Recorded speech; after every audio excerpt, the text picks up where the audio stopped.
আসসালামু আলাইকুম বন্ধুরা, সবাই কেমন আছেন? আশা করি ভালো আছেন।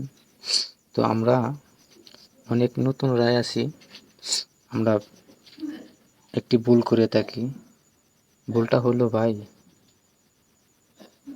আপনার ভিডিওতে ভিউজ কেমনে আসবো? আপনি কয়টা লাইক, কয়টা কমেন্ট পড়তেছে এইগুলা দেখার জন্য আপনি নোটিফিকেশন চেক করেন।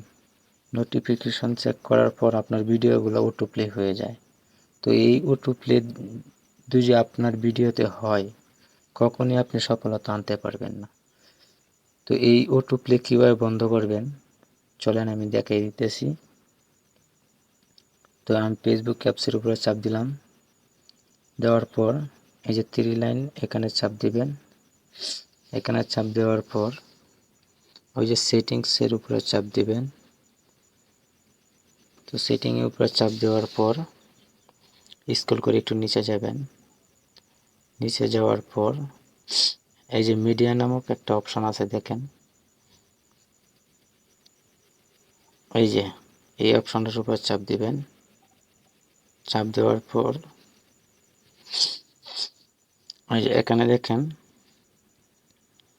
ওয়াইফাই ডাটা, একদম আপনি নিচে এই যে আমার যেভাবে টিক মার্ক আছে, টিক মার্কটা এখানে থাকবে আপনার, কিন্তু আপনি এই জায়গায় দিবেন। দিলে আপনার অটো প্লে বন্ধ হয়ে যাবে।